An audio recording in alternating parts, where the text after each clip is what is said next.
The planet's puppet masters almost surely have a plan. There's clearly maybe something there beyond the realm of man. And until you've thoroughly tested every last close-trusted view, I find the more you think you know, the less you really do. That's true, Dr. Zayas. Very well. Where would we be without THC? 'Cause we know they're lying to us, just don't know to what degree. Yeah, where would we be without THC? The Higher Side Chat Show, Greg Carlwood and Company. Hello again, Higher Side Chatters. Drinking a little drink, smoking a little smoke, and just all trying to keep from faltering in this crazy world. From sunny San Diego, I'm Greg Carlwood. And today is quite a doozy, folks, because as many of us recognized we were being lied to, it seems like 9/11 has become one of the single biggest pivot points that brought most of us to take the conspiratorial worldview a bit more seriously. Many of us saw what was happening on TV and knew that it just didn't look right. But when you filter out all the guesswork, how much do we really know about what took the Twin Towers down? Now, of course, the topic has been speculated about at length in the alternative media ever since, but as much talk as there's been, you'll find a surprisingly small number of people actually go back and look at the evidence from that day before coming up with the various explanations and theories about what happened.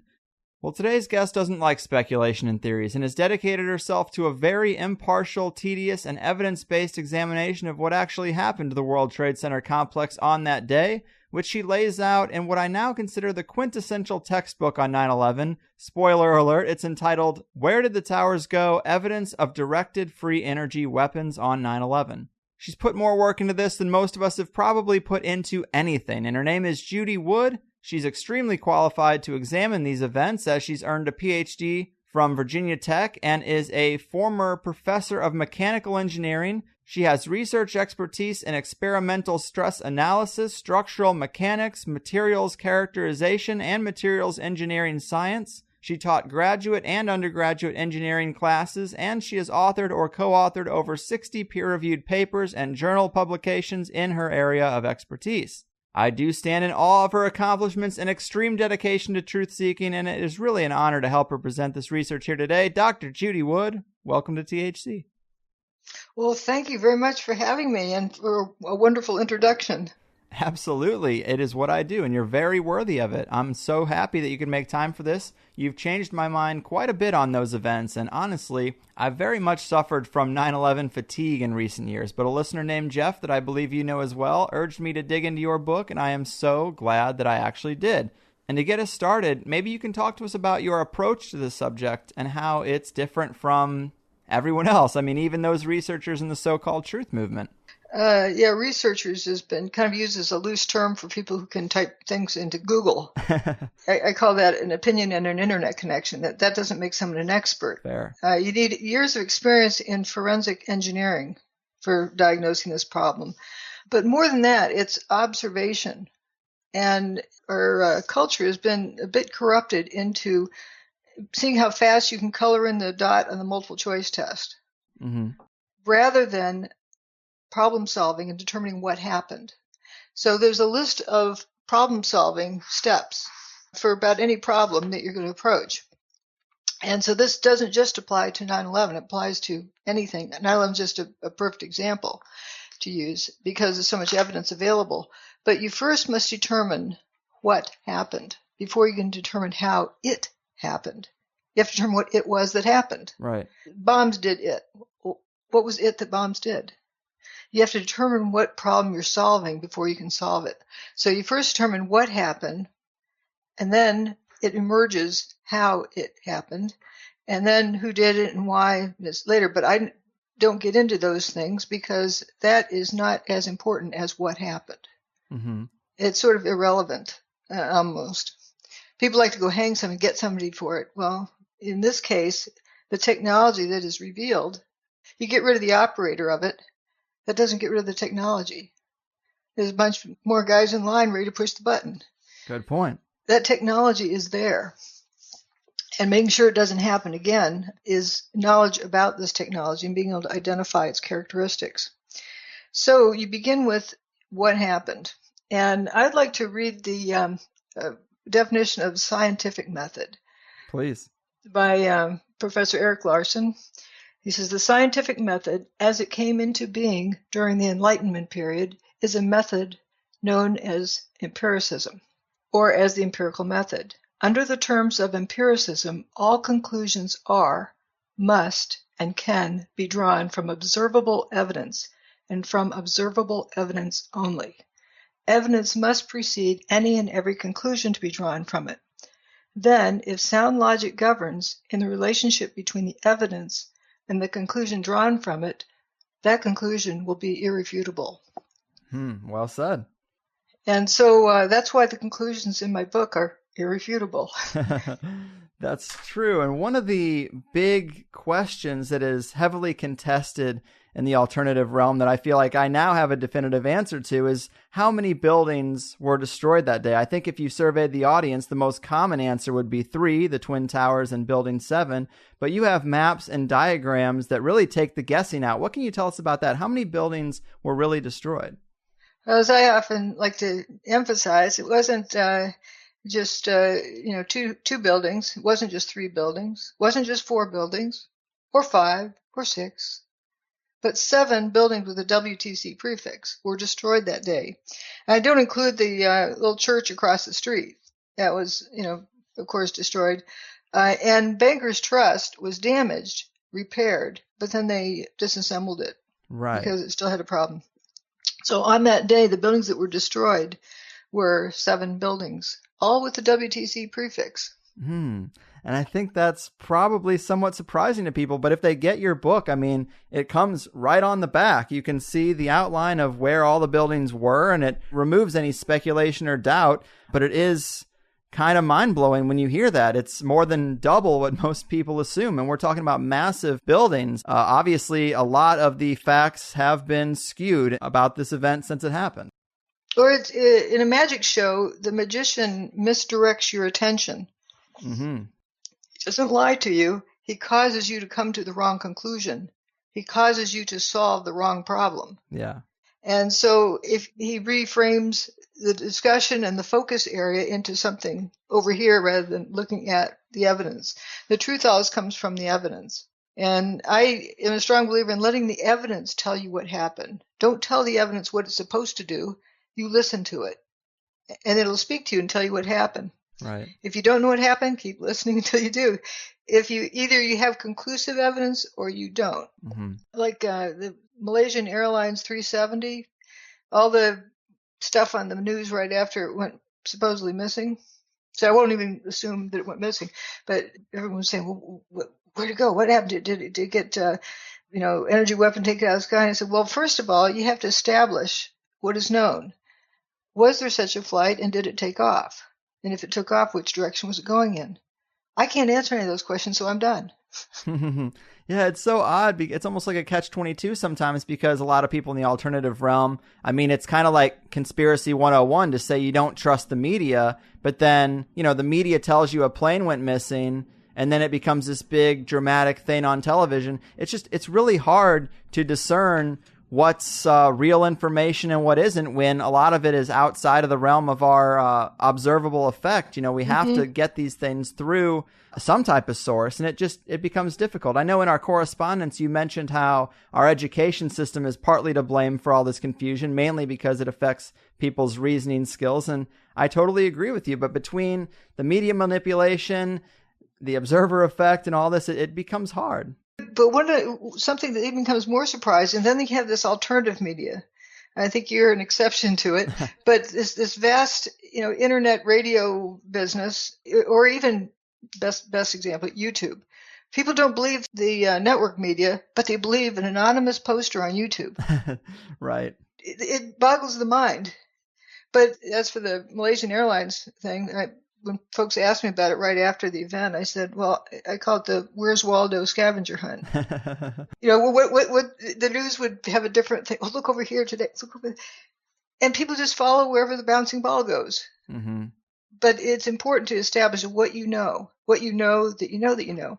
Now, there's a question I've been waiting for you to ask, and you did. And I said today was a wonderful day for this interview because it was the birthday of my hero, my childhood and continuing on adult hero. Right. Who is that hero? It's the 543rd birthday.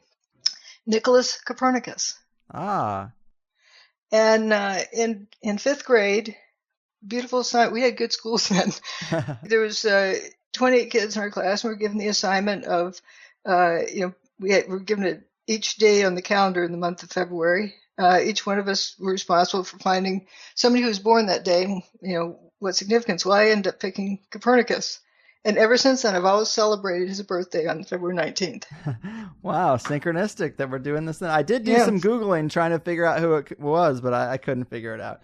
What impressed me the most at that age was he took a licking and kept on ticking, as I'd put it. He was confronted by in so many different directions. You remember my favorite phrase, know what it is that you know, that you know that you know, and know that everything else you don't know. Mm-hmm. The most famous phrase by Copernicus is, I'll read it, to know that we know what we know, and to know that what we do not know, we do not know. That is true knowledge. Boom, there it is. And so true. It's important to keep the facts on the table and remove the speculation. Right. My friend Gordon White, he's a really good researcher. He always talks about separating data from interpretation. Sometimes a guest or a researcher will have mined some important bits of data, but they pack it in with a lot of their own biases and speculation, and we have to know how to sift through that to just pull out that data. It's a similar kind of thing. But when people mix in the speculation, that's another thing I do. If any part of your data set is corrupt, you have to throw all of it out. Damn. Otherwise, you're biasing your sampling of the data. So if somebody you're listening to, they tell the truth most of the time, but they have some other things that are just outright bogus, I don't listen to them anymore. They're done. It's over. And that's, in my profession, that's how it was. In experimental mechanics, you're presenting data, and if you are found to have fudged your data, or you misrepresent somebody else's data, you're done for the rest of your life. Well said. You've lost your credibility. So being able to stay within the bounds of what you know that you know that you know is important. You can state on the side, we can speculate about X, Y, and Z, but do not mix that in as a statement of fact. And I think that's one of the errors that also happens. Another example of, in case the audience isn't familiar with who Nicholas Copernicus was, heliocentric solar system. Mm-hmm. The sun's in the middle, not the Earth. Right. And he caught a lot of flack for that. But, some other statements he made, he had to be sure of what he knew that he knew. And he went through that a lot. Even though other people were firing at him, he knew what he knew that he knew. And I sort of experienced that on 9/11. I was in the faculty conference room, and the building looks like it's turning to dust. And everyone said, "Oh, look at the collapse." But as soon as the media said collapse, again, I shut off my ears. Mm-hmm. They're not worth listening to. But I'm looking at the image. I look at like, this is ridiculous. That's not a collapse. And they looked at me like I was a lunatic. It was the creepiest day of my life. So how do I sort out, objectively, is it me who's crazy or is it the rest of the world? And it's probably the same thing that Copernicus went through. So I went up to my office and started doing calculations. And you remember the billiard ball chapter, billiard ball example. It's just a mental example. That actually came from that day. When I devised, simple equations about billiard balls and then went to my colleagues, they act like I was having a senior moment because it's so simple. Well, of course that's right. They checked of course that's right. But if it was applied to the Twin Towers, I was a lunatic. So that's how I differentiated. And so, knowing what you know that you know and being sure of it instead of being swayed by doubt from others and being sure. So what did we see that day? Right. The building's turning to dust. There's another engineer who bought my book, read it, and was so impressed they made a movie about it. I was meaning to send you the link. Ah. It is recently released. If you go to http://tinyurl.com/irrefutable TV, all one word. And there's several different chapters, one on Dustification, and if people want to observe the video, it shows this clear video. They point out a different aspect, but I usually point out this steel beam falling down in front of the corner of the North Tower. Yes. And then pretty soon you notice there's no more rigid material anymore. It's just dust. Mm-hmm. That's a big part of the book. You use the term dustification, and we should talk about that a little bit, or maybe have you define it, because that is what happened to the Twin Towers. It really replaces the word collapse. Exactly. And I get a lot of grief for using unusual words, but actually this is more scientific than anything else. This is a key thing. If you assign a name for a known phenomena to unknown phenomena, you're biasing your observations. For example, you see this hazy atmosphere above the ground, and you say it's smoke. Well, then you're automatically assuming fire is the cause. Mm-hmm. And so I use the word fumes. They could be chemical fumes. They could be fumes from a fire. They could, it doesn't specify what it is. And then there's these orange glowing things that look like they're probably pipes that were glowing orange. I call them Cheetos. I don't know what it is. It's not something glowing red hot because I don't have a thermocouple on it to determine what temperature it is. Right. And in my book, I give the example of a fluorescent light and an incandescent light. One glows because it's hot, and one isn't hot. You could change the light bulb on the fluorescent one without burning your hands, but you wouldn't do that on an incandescent bulb. Yeah. It's a different process that's producing the brightness. So just because it's glowing does not mean that it's hot. Good point. And I do like those different terms you use. I think it makes it easier to understand some of this complex stuff. And it really is the most scientific, because we don't know. You don't say that hot glowing, pipe over there. If I call it a Cheeto, you're not going to confuse that with a piece of food, but it's an easy term to remember. And so you can identify this as this glowing orange piece of stuff. Yeah, makes sense to me. And I did hope early on we could kind of dispel some of the misconceptions so that we can reach people who think they might already have the answer. And of course, I think 95% of listeners here will acknowledge the official story makes no sense. Planes alone did not destroy these towers, but I think some of them might have bought into some of the theories that I also bought into originally. Probably the most widespread is that this was just a perfectly executed controlled demolition. Why is that not a sufficient answer? How does the evidence contradict that? Okay. With a controlled demolition with bombs in the building, you have materials blown apart, big kaboom, and junk goes flying and then, lands on the ground. Big solid chunks land on the ground. So you get a seismic signal showing that the bombs went boom, and then you'd also get the junk falling to the ground. And both of those are like a hammer hitting a tuning fork. The ground would ring. Right. Let's look at the seismic charts. Well, the seismic charts from quite a few different seismic stations around the area do not show anything hitting the ground. They just have a surface wave. And the surface wave isn't all that big. They calculate the equivalent Richter scale reading from the surface wave. And the Richter scale equivalent reading was less than or equivalent to a building that was blown up with controlled demolition that was 1/30th, that's 3 times 10, 1/30th of the potential energy. It's mass times height. But if you dustified all but the bottom 16 or 20 stories of each of the towers, you would indeed get the equivalent surface wave.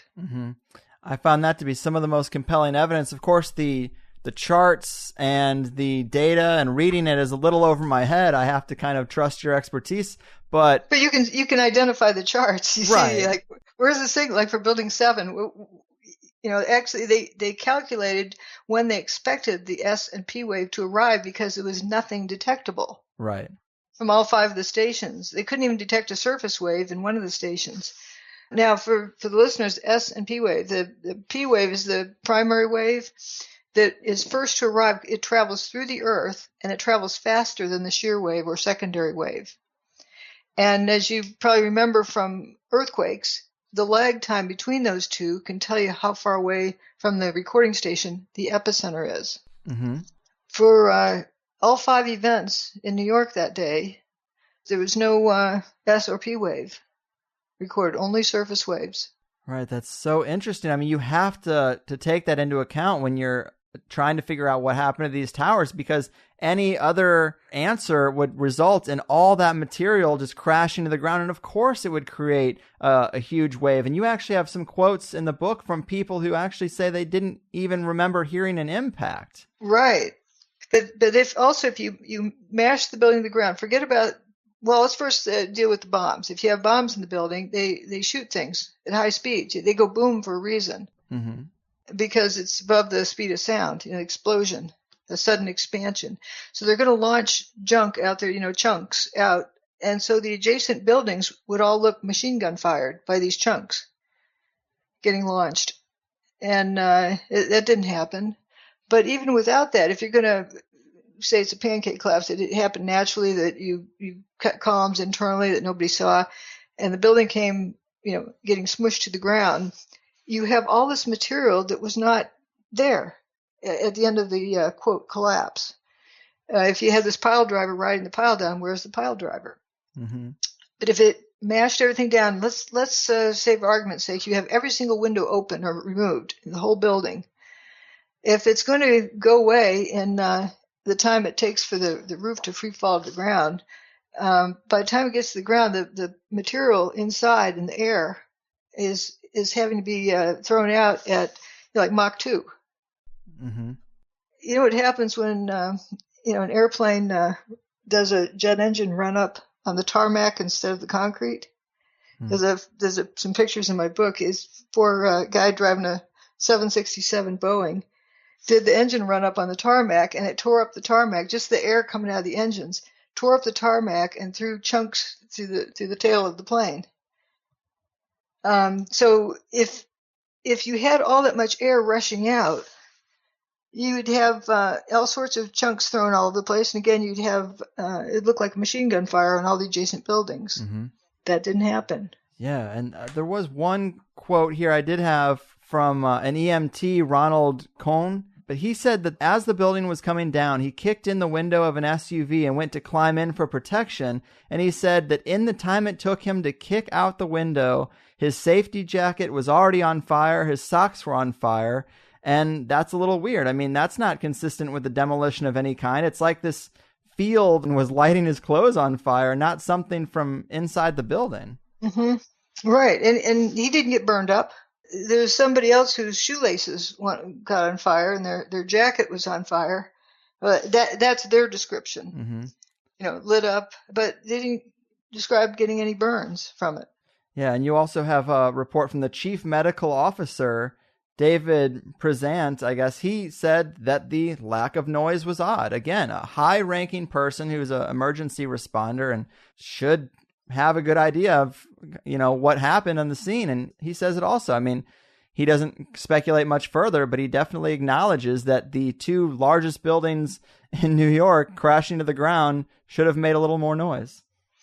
Right. And some of them didn't even know that building 2 went away. Building 1 got an airplane-shaped hole in it. We won't assume how it got it, but it had got a hole. And then the South Tower got a hole. And then the South Tower went poof. That's my simple term for, went away. And then the North Tower went away. That's the sequence of things. And there was a fellow who contacted me who worked in Tower 1 when it got its hole. He knew he wasn't going to get any work done that day, so he grabbed his stuff and decided he was going to head home. And he walked past Tower 2. He saw that it looked like it was fuming, but it looked like things were under control. And he went down to the ferry terminal. He commutes by ferry. And while he was standing there, some guy, they thought it was an idiot because he came up and said, Tower 2 just collapsed. Well, wait a minute. It's got to be an idiot because he just walked past the building and it was, standing. It was in fairly good health, the bottom part of it. And they didn't feel a building hit the ground. They didn't hear a building hit the ground. Mm-hmm. They got on the ferry, pulled out into the Hudson, looked back, and there's only one tower standing. He was just shocked. It was just unreal. And then there's this big, huge dust cloud, and he realized that was the remains of Tower 2. Yeah. It really, really shocked him. That is another element that I just think really spits in the face of those alternative ideas that are shuffled around the conspiracy world. Another one of the big camps is that nano-thermite was used to sort of melt the beams of the building. Even hearing reports that they found the components of thermite at the site. Why is this not a reasonable explanation for what brought them down either? Whether it's, thermite is like a 19th century technology. It's used for welding railroad tracks. Nano-thermite just means it works faster. Mm-hmm. And it works through heat transfer. So if you put it on the surface, it takes a while for the heat to get in there. But if it burns faster, it's all burnt up before the heat transfer, can happen. So it kind of does the wrong thing. But there's a piece of evidence that was missing on that day. And let's see if I can play the clip for you. Sure. Remember that Manfred Mann, Earth Band song? I guess that originally was written by Bruce Springsteen, or this is the beginning version here. Blinded by the light. If that building was taken apart with, thermite, nano-thermite, or whatever, it would be lit up like a giant sparkler. Mm.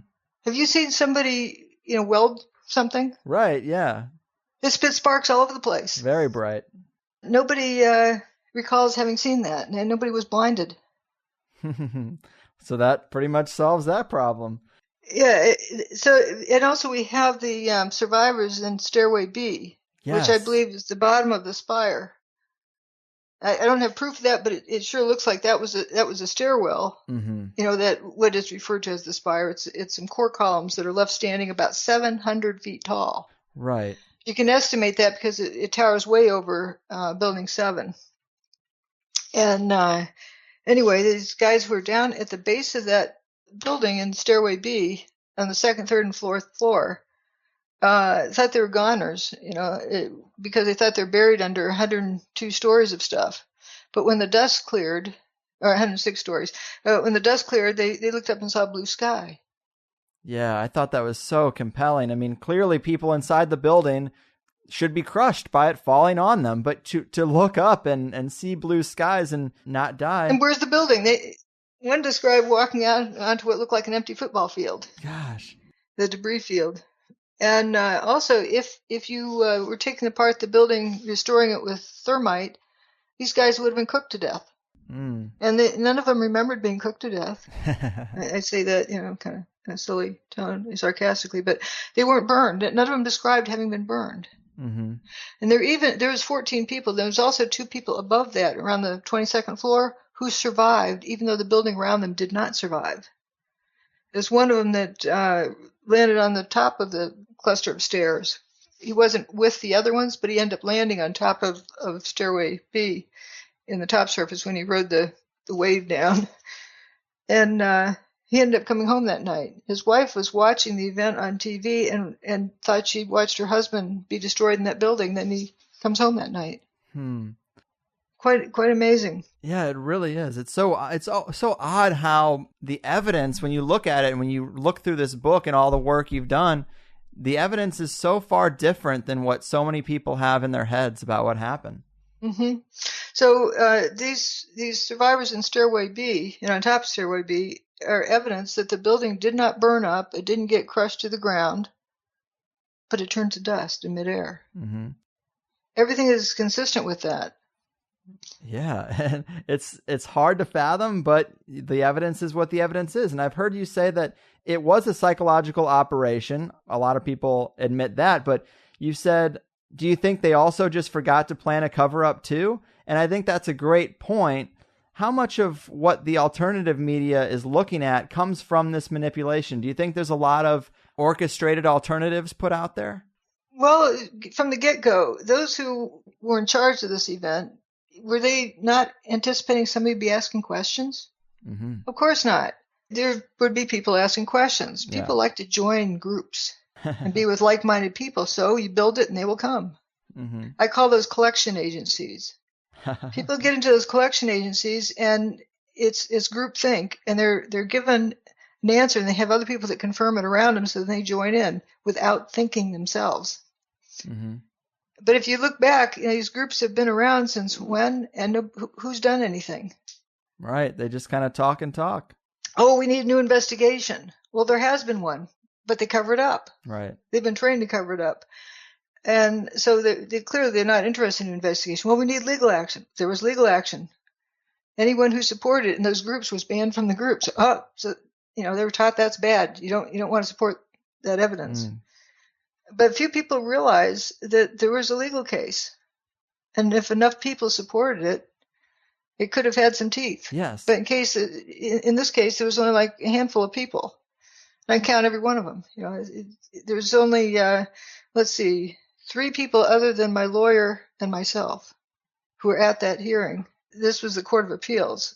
And in their written decision, they acknowledged the law applied to this case, but they're ignoring the law to dismiss the case. Yeah, I did want to talk about that. And we might as well talk about it now, just the whole legal battle, because not only have you done the tedious research for this whole investigation in this textbook I got here, but you actually did pursue the legal case. And I know your focus is specifically on what happened to the towers, but everybody does want to know who's responsible. And I know that your work has kind of brought you closer to answering that question than anyone. Than anyone. Yeah, see, you don't speculate, but I know who can tell you. The NIST report, National Institute of Standards and Technology, they were mandated by Congress to determine why and how the towers collapsed. They didn't do that. Instead, they build a computer model and did a hypothetical scenario.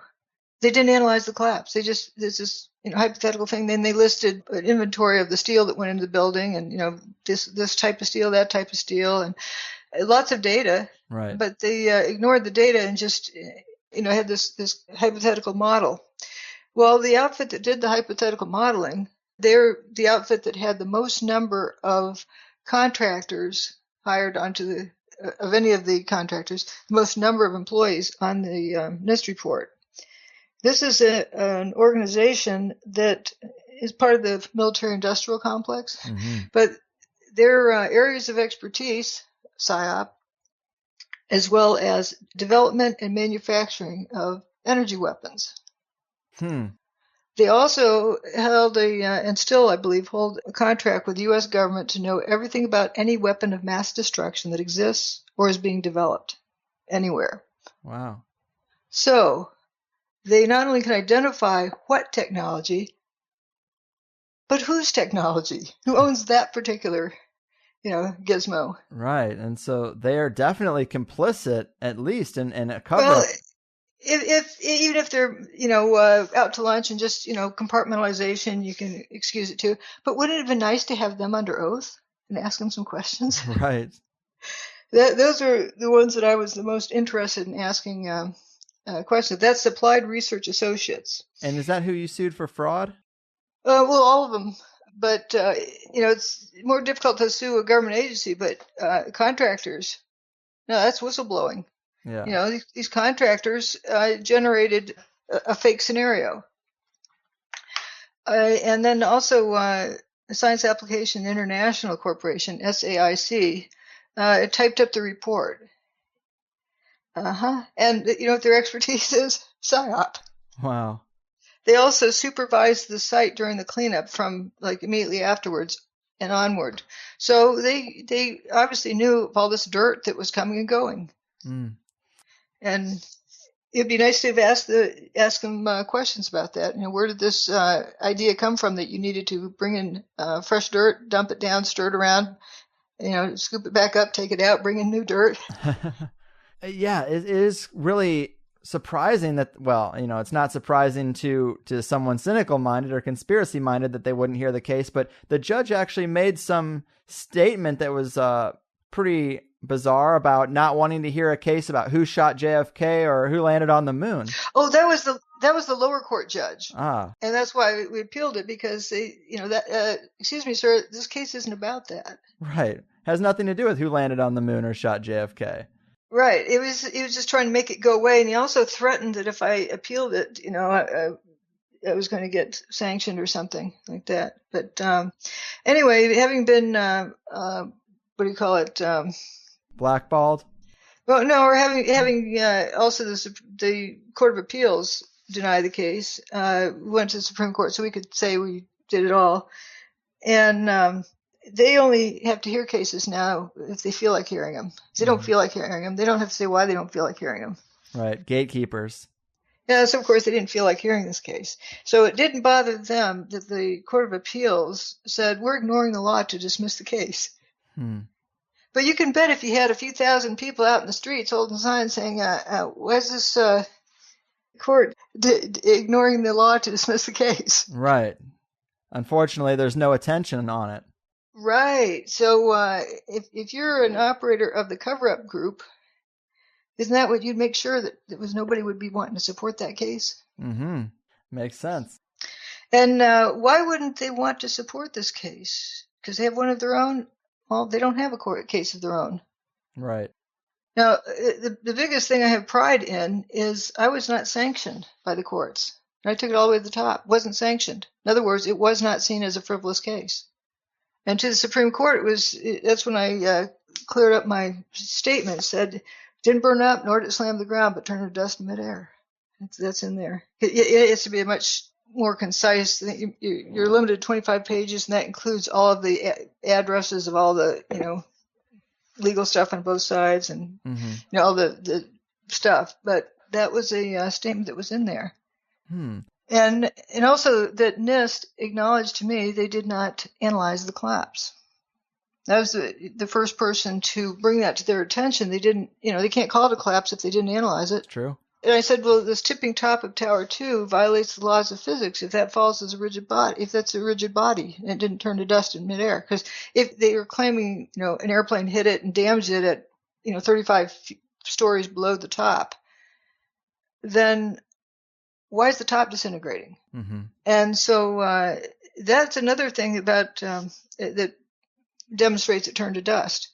That if you have a rigid body rotating, it's going to keep rotating if it remains a rigid body due to the laws of conservation of angular momentum. But if it's not a rigid body, if each of the little particles in there starts rotating separately, it can maintain the laws of conservation of angular momentum and appear, from a distance to stop rotating because it's all turned to dust and each of the dust particles are rotating. Do you follow? I do. Oh, cool. So that's that's more evidence that it, but anyway, I brought this to the attention of NIST and they said, it doesn't violate the laws of physics, because I said their analysis violated the laws of physics. And they said, because we didn't analyze the collapse. The building obeyed the laws of physics while it was standing. And that's as much as we analyzed. It was, it obeyed the laws of physics while it was standing. So, because the rest was a hypothetical scenario they brought about. It didn't relate to the collapse. Or the actual demise. Yeah, so another thing about dustification is the bathtub. It's another one of those terms that you use. Yeah. And I found it to be pretty compelling. It tells us a little bit about the construction of the World Trade Center complex that I think a lot of people might not be aware of, but it actually sits down into what you call the bathtub, and that's something that you would think would have been damaged. But tell us a little bit about that piece of evidence. Okay, the towers were built in the Hudson River.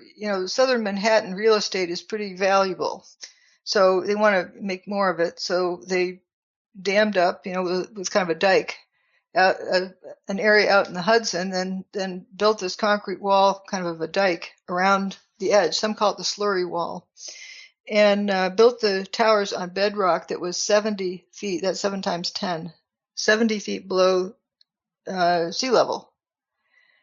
The water table, and you have this, dike keeping out the Hudson River, with Tower 1 sitting just, the edge of it's, just a few feet away from it. So if these buildings go slamming down to the ground, you're going to bust up that dike. Right. Water should have flooded Lower Manhattan. Right. And some people have been saying, because of a debunker video, they claim that, well, that's ridiculous because there's even more stuff further out now. The World Financial Center is built further out. Well, think of it as a boat, that the towers are built in a boat. And just because you pull another boat up next to it doesn't mean that it's now above sea level. Right. So they're both, in jeopardy. That one's got its own bathtub walls around it, but the ends don't, and it's still fragile. And actually, right after the demise of the towers, because there wasn't anything in there much anymore, it was gone. The underground structure in a lot of places. So the bathtub was unsupported inside where stuff had been. It was empty. So when they brought in the earth moving equipment to start cleaning up stuff, they quickly realized it was damaging the bathtub wall. On Liberty Street, the wall started leaning inwards, this big crack in Liberty Street. And then they realized, whoops, we've got to establish new rules. These big mega cranes, I call them, have to be on wooden platforms that distribute the load and have to be X number of feet from the bathtub wall, and can't have another one close to it within X number of feet because it was damaging the bathtub wall. And it weighs how much? A mega crane compared to the weight of the building? These are two 500,000 ton buildings that supposedly came crashing down, but a piece of earth moving equipment did more damage. Mm. Now, why would you flooded Manhattan? Well, the PATH train that goes under the Hudson over to New Jersey connects into the bathtub, as well as the subways that go all over Manhattan. So if the bathtub springs a leak, everything's getting flooded. And actually, they had water in there, so they were afraid that there was a leak. And so they made this big plug in late October, I think, that plugged up the PATH train tunnel going over New Jersey so that you wouldn't have, I guess, Exchange Place Station over there. That wouldn't be flooded out if there's a big leak or, whatnot. But it turns out you had fire hoses in there and you had rain without the water having anywhere to go, because they've opened up the bathtub. So it was collecting all this stuff. And once they pumped it out, it stayed dry. Mm. And the same with the tunnel. Once they pumped that out, it stayed dry. Imagine that. It was built in the early 1900s. These tunnels that go under the Hudson and come up on bedrock in the bathtub. You would think if something had gone kathud on the bedrock, it would shake the concrete in those tunnels and crack them. Right. Didn't happen. I guess they used to build stuff better. Yeah, I definitely found that to be one of the compelling pieces of evidence because, again, I keep coming back to this thing of if they collapsed, apparently, then there should be either damage to the bathtub, some type of seismic data we can get. And a big pile of stuff left over. Right. I mean, it really was dustified. And another thing people talk about a lot is those witnesses who say they heard bombs in the basement. Now, there were apparently explosions, but what were the source of those explosions? Oh, whoops, I just heard an explosion out in my kitchen. Oh, I'm sorry, I was cooking an egg in my microwave. Yeah, just because you hear a boom doesn't mean it's a bomb. And there were a few things that were actually identified as having exploded. But think about it. You have this big, tall building, and if you're a civil engineer, you know that you can only pump water up so far before you need to establish a new head. You can't pump water from the ground up to the top floor. The pressure is going to be unbelievable. So they pump it up, 10 stories or so into a holding tank, and then they pump it from that tank up. So they have tanks throughout the building. You're not going to use a corner office for a water tank. You'd probably use the mid-face of a building, of the building. Because the inside, the center part is where you have elevators and stuff, so you can't put water tanks in the elevators. Mm-hmm. So the mid-face, every so often, you're going to have a water tank. Now, if you're dustifying a water tank, what's going to happen? At some point, it's going to cut loose. A pressure vessel, if you start weakening the wall, at some point, it's going to not hold the pressure anymore. Think of a balloon. If you set a balloon on some acid that would gradually be eating through the rubber balloon, it would come to a point where it would weaken the wall to the point that the balloon exploded. Mm-hmm. So you have all these pressure vessels in the building. You have air tanks, for the, I call them turbo toilets, to make the water more effective, like on the top floor. Sure. And so forth, and as well as having the water all the way up. So you have a lot of pressure vessels in that building. And you're going to expect them to go boom. Do you think that's what people were seeing? Like when you watch some of these documentaries and they're trying to highlight little explosions that are, The squirts, I call them the squirts out of the mid-face every so often. I don't have proof of it, but to me it sure looks like the way water would cut loose and spray out. Could make sense. It doesn't look like a bomb. A bomb would have a cloud of like smoke around it. Mm-hmm. This looks like more of a water spraying, but it's right where you would expect water tanks to be every so often in the mid-face of the building. And exactly in that center. If you're going to blow up the building with bombs, don't you want to put them in the corners? Why in the mid-face? Mm-hmm. I guess there's a lot more to that, but the few things that were actually identified as what was exploding.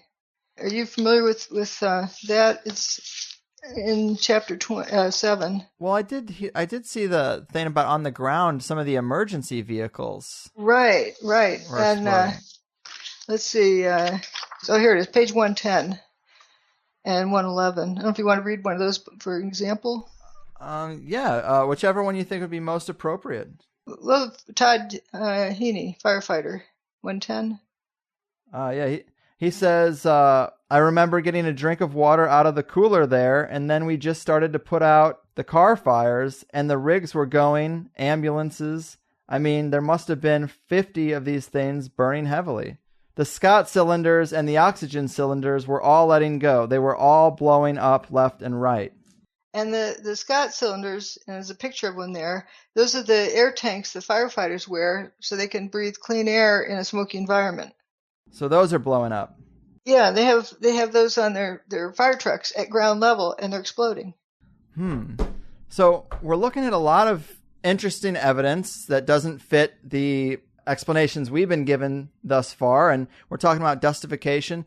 Tell us a little bit about, as we're getting to kind of the midpoint here, what is being suggested? What can we look at that has what you call parallel evidence to suggest that might be what's happening? One of the biggest pieces of evidence, and think of water when it becomes steam. The the molecules need 1,600 times the volume. That's 1,600 times more space. They need more elbow room. So that's why you get steam explosions. Because when water immediately turns to steam, it needs to expand. Mm-hmm. Think of that concept. Now apply it kind of as an analogy to what you think is solid building material. Suddenly all these atoms need to, get away from each other. If the atoms are no longer attracted to each other, but instead want to repel each other, what would that look like? And then when you look at the building frothing out into dust, kind of looks like that. Mm-hmm. Or the steel beams that look like they're put in a jar of water, like as though they're an Alka-Seltzer tablet. Alka-Seltzer is a rigid material until you change its environment. You put it in a glass of water and it fizzes and dissolves. Yeah. Steel is a rigid material until you change its environment and it fizzes and dissolves.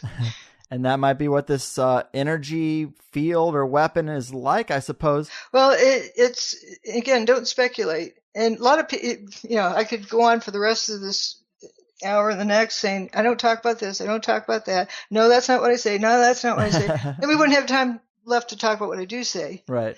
It's what the evidence leads to the conclusion of that's irrefutable as well. That the atoms and molecules are now repelling each other where they normally attract each other. Something instructed them to do that. Something directed them to do that. I call that directed energy. Mm-hmm. I'm not talking about space beams, laser beams from outer space. Actually, right here, I'll make it clear. I can rule out laser beams from wherever, because I'm talking about the destructive mechanism. What happened actually to the material? What was the mechanism of destruction? What caused the material to come apart? Something didn't hit it, like a hammer. Gravity collapse would be that type of thing. That's kinetic energy. So we can rule out kinetic energy because it would also show up in the seismic thing. Mm-hmm. That's why you have to rule out pulverization, because we see these beams flying through the air and they're not hitting anything. Right. It's not kinetic energy that's destroying those. And thermal energy, we explained the building didn't get cooked to death. So it didn't get beaten to death nor cooked to death. So we can rule out thermal energy as well. And what I'm calling the destructive mechanism is directed energy or instructed energy. Mm-hmm. The energy was directed to do something differently than it normally does. So laser beams, what destructive mechanism would they cause? Thermal. They would heat something up. Right. And so that's not the destructive mechanism here. So those can be ruled out. But it's important just to talk about what we know that we know that we know. So the material, something caused it to want to come apart. And then, okay, what else do we know? Let's go look at some parallel evidence. I think that's what you were suggesting. Right. So what other things similar to this? Well, putting it on the level that I think anyone just about can relate to, tornadoes. Okay. You know, my detractors often say, well, you need to calculate how much energy required to turn the building to dust. So, if you can't do that, you've got nothing. No, it doesn't. Calculations are an assumption because what are you calculating? We're talking about visible evidence, empirical evidence. And what is the empirical evidence of tornadoes? You don't have to calculate where the energy came from that caused their destruction. You just know that this weather system causes destruction. Right. That's all you need to know. And horrendous destruction. And it's very weird. We're often taught that it's wind, but you can identify that it is not wind. You can have a stack of papers sitting on the bookshelf in a particular room.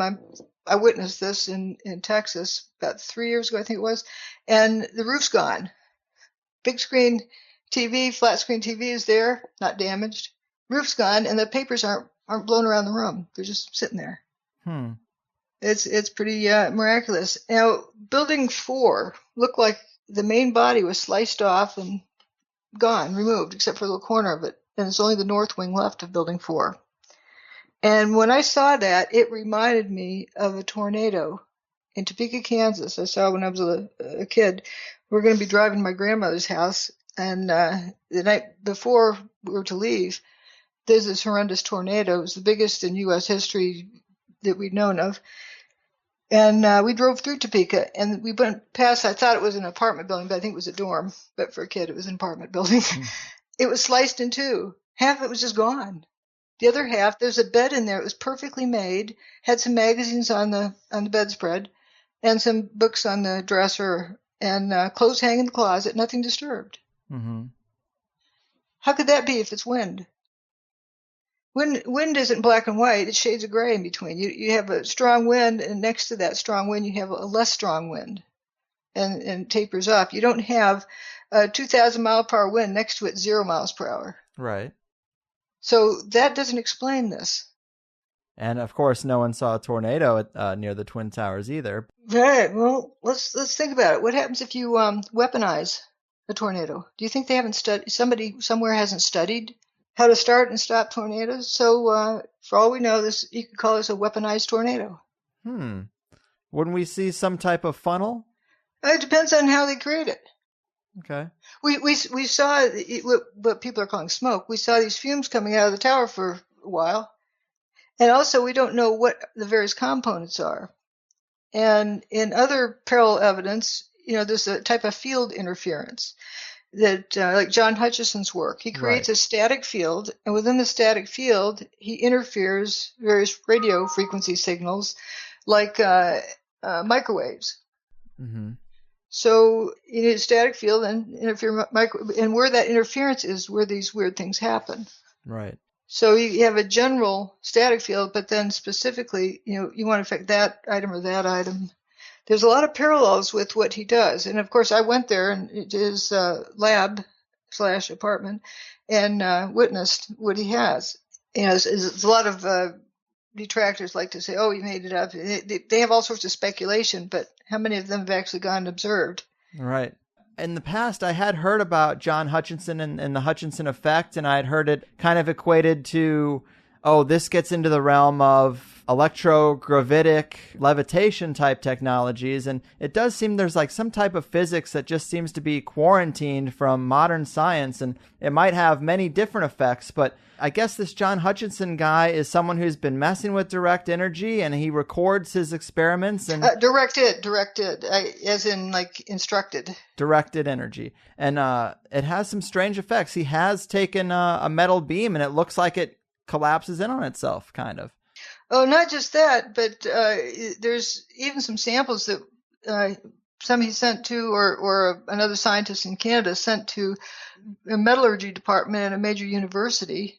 I can tell you which one, but that's not important. And asked them how to reproduce that. They couldn't. They had no idea how it was made and couldn't reproduce it. It's quite interesting, from the white world of science, meaning above the table. It's not known, but in the black world, below the table, obviously it's known. And Hutchinson is never signed on any confidentiality agreements, any top secret agreements not to disclose anything. Like if you go work for a government agency, you get a security clearance and you can't talk about it. Right. So the beauty of his work is that he's not restrained that way, and the same with me. And there's not a lot of people that are in that position. Right. That is definitely key to what you're doing. Does John talk much about this? Does he think that this could be scaled up to destroy buildings of that size? Yeah, but he's not into weaponry. He's into let's see what good we can use it for, and I think that is the focus. Mm-hmm. And as for the title of my book, of course, we get detractors spinning what the meaning is. I say it's evidence of free energy technology on 9/11. What is in the book is evidence that a technology exists that can do what was done. Mm-hmm. But that evidence is also of a technology that exists that doesn't have to be used for destruction. It can be used for good purposes. It can be used to provide free energy to the world. Mm-hmm. That's the meaning of that statement. It's evidence of directed free energy technology.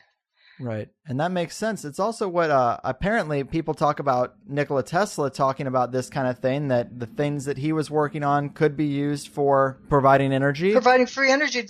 Right. And he was worried that it was going to be used for evil purposes. Right. And so here we are. Well, we don't have that worry anymore. That risk has already been realized. But the important thing, if you want this to not be used for evil purposes, look at what it does. And if everybody can identify when it gets used, the user can't get away with it. Right. And is less likely to use it. And also the other end of it is, you don't have to go to John Hutchinson's lab to verify that such a phenomenon is true, that it exists. Everyone, just about everyone, is familiar with 9/11. Mm-hmm. Look at the buildings. They're turning to dust. You're told to see something else, but look at them. They're turning to dust in midair. That means everyone in the world with eyes is capable of knowing that free energy technology exists.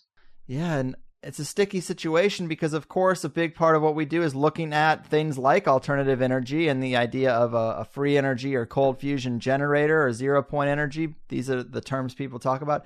But isn't it a little dangerous if, let's say we could outfit every home with a type of 0-point energy generator. If that thing could be switched on to be a weapon, I mean, obviously we can't do that. It already is. It already is. Right, but we can't give one to everyone. No, it already is. This is something that I don't talk about that much. It needs to be shown. You know how, Hutchinson's work is you create a static field, within that interfere a radio frequency signal. Well, in the Midwest of the United States, it's normal every year to have tornadoes, lots of them. Mm-hmm. Right. There's a band of tornadoes that goes up Tornado Alley. Now, you remember in the summer of 2008, we suddenly had a huge increase and immediately became mega tornadoes. Mm-hmm. And each year since then, the thing in Joplin, Missouri. Right. Near my hometown. Yeah, a whole lot of these kinds of things. Did you think that was kind of interesting how they went up as a step function? And of course, we have the backdrop of, it's climate change that's doing it. But let's look at what causes tornadoes, what they are about. I lived a lot of my growing years in Kansas City, and you can smell a tornado in the air. You probably know what I mean. I've never been that close, but I've heard feel that. You can feel it. The pink kind of color sky, you can sense it because you feel that static environment. That being the case, a storm system has a static field around it. Now, what happened in the summer of 2008? Well, if you remember, February 2009 was the deadline for switching over to digital television. So you had a whole lot of new radio frequency transmission towers going in. Right. All over the place. Now, what can they do? Well, you have a normal static field, and then you have nice radio frequency signals. Remember the birds that fell out of the sky in Beebe, Arkansas? Yeah, the mass die-offs? No, just they fell out of the sky, dead. I looked there, and a storm system had just moved through, and you had radio towers going across that path. Now think of all of the new wireless transmissions, wireless internet, wireless this, wireless that, cell phone towers. What are we doing to our atmosphere? Who has studied that? They don't want you to have solar energy because it might hurt the environment, but let's not think about all this wireless stuff. So go back to what we do know. John Hutchinson's work. He creates a static field and it interferes with radio frequency signals. So what do we expect in our environment? Yeah, similar type of thing. So you have any wonder why there's it could be very much be an unintended consequence if somebody's just blindly putting up cell phone towers and doesn't think anything of it, that you have now these mega tornadoes and a whole lot more destruction with them. Right. Man, that's really disturbing when you think about all those signals out there. Yeah, who studied the effects of all these things? And charging up the environment. And if the environment is charged up, if you know anything about air filtration systems, you put a static field around the air going into an air filter, and it causes the contaminants to stick together more in clumps, and they get caught in the mechanical filter better. They can precipitate out. Now, let's talk about chemtrails. Think about that. You have airplanes moving through the environment, but maybe the environment's changed. It's got a static charge to it. So when a plane flies through it, it precipitates out contaminants in the air. You know, like you have moisture in the air, and that makes a condensation trail. Right. But if you have a static charge in the air, I'm willing to bet the same thing kind of happens.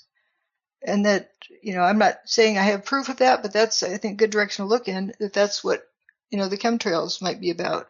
Wow. Well, Dr. Wood, I very much appreciate you being here. I think you really are the top of the 9/11 researchers out there, and you've done a lot to change my mind, and just by showing all the evidence as you do. But before we call I'm a forensic engineer, not, a truther. Right. So it's a difference there, but it does make a difference for sure. Yeah. But one thing I mentioned is somebody who bought my book. After they read it, they said, "Wait a minute! I never knew we were supposed to ask that question." The title of the book. Where did the towers go? So few asked. Yeah, but think about it. Shouldn't that have been the first question? It should have been. That's that perception management. So before we really do call it in, please remind the people where they can get this book and dig deeper into your investigation of this. Well, you can go to wheredidthetowersgo.com, and there you can buy it through my website, or there's a link to take you to Amazon or Barnes & Noble's. You get your choices there, or do a search on Where Did the Towers Go? There's also that movie that's freely available online in bite-sized pieces, Irrefutable. Perfect. And so go to tinyurl.com/irrefutabletv. Sounds good. And also that presentation you have on the front of your website is also great at walking people through the mountain of evidence in this book. I start out, and I'll ask you the question. Is the answer 27 the right answer?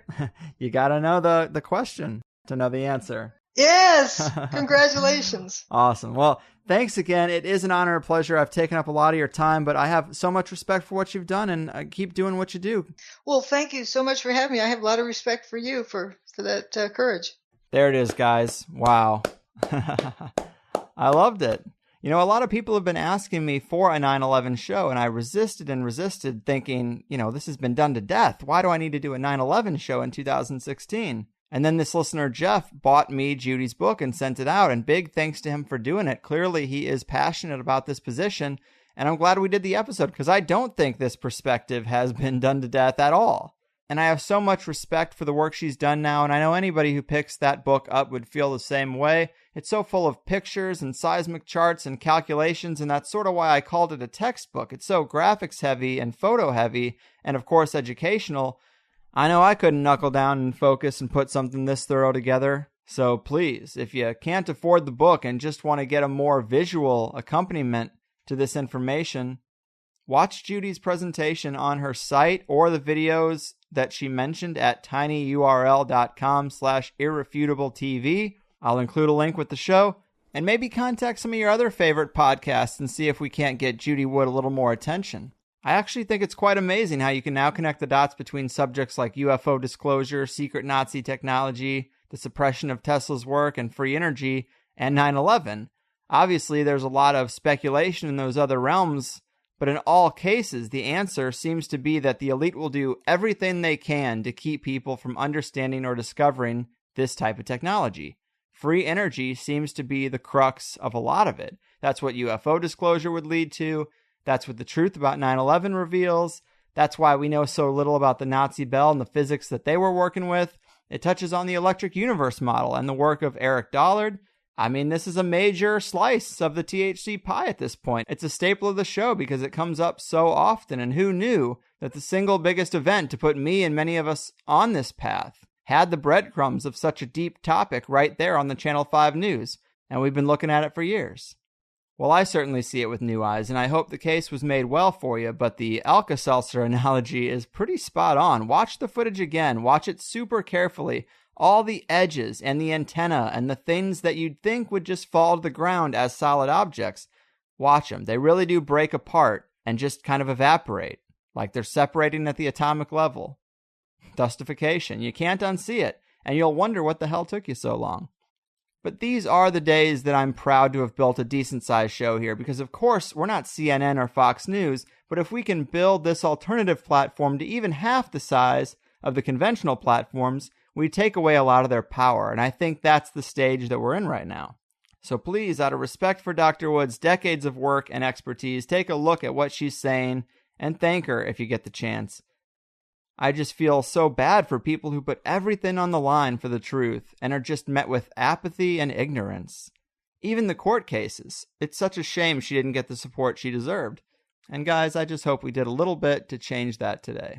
But anyway, like every episode of the Higher Side Chats, the first hour is free, and we have a second hour for the members who sign up at thehighersidechatsplus.com. 5 2-hour shows for $5 a month. It keeps us commercial-free, influence-free, and stable enough to keep the bar high. No pun intended. And in the second hour today, we talked about the HAARP hypothesis that people float around and how that doesn't help, the history of this directed energy technology and the 100-year-old patent of it, more on the relationship between 9/11 and tornadoes. I really do find that interesting. It's changed the way I think of tornadoes. I mean, go ahead and Google tornado damage and see if you think it's really all caused by wind. You really will find some strange embedded objects that make tornadoes seem a lot more complex than just a wind funnel. But we also talked about the fused paper Bible with metal that the Pope came to see, the jumpers and the people coming out of the windows of the Twin Towers. Were they really jumping, or were they ejected? Or maybe they were relating to the field inside. I think that would make a lot more sense, because really, with the speed that the buildings fell, in the time before that, why would you jump out? I didn't reflect on that much before, but now I see it as one of the many clues to this strange tech that was used that day. We also talked about some other possible instances of structures being destroyed with this technique, a bridge and a building before 9/11, maybe testing the tech. Wouldn't want to speculate, but we also talked about Hurricane Aaron, something that no one talks about, which was in New York at the time, how this whole thing has affected Judy's career, how this tech could possibly split the earth in half, and a bunch of other great stuff. You know the drill. But how silly I was to think, oh, I know it was a false flag, now I know the big secret. No. They're more willing to let you know this was a government false flag than they are willing to tell you the truth about Tesla, Hutchinson-style directed energy. And maybe a tornado gives us clues to this energy, just like lightning was a clue to electricity. I don't know, but I feel like I did learn a lot this week. Hopefully you feel the same. Again, big thanks to the lady of the hour, Dr. Judy Wood, and that's it for me. I've done what I can. Your move, keepers of the quarantine sciences and hidden physics. Your fucking move. Well, they tie that yellow ribbon round the oak tree. They've worn out all the prayer in their hearts. All along thought they were rooting for the home team as they're sent to the game and torn apart. We twist this tourniquet upon the pipeline.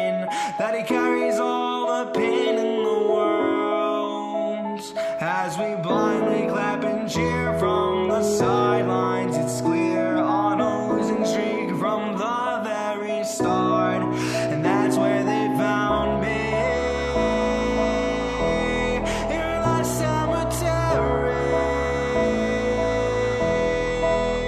a smoking gun in my hand. Now I'm down for the land of the free. THC, the American scream.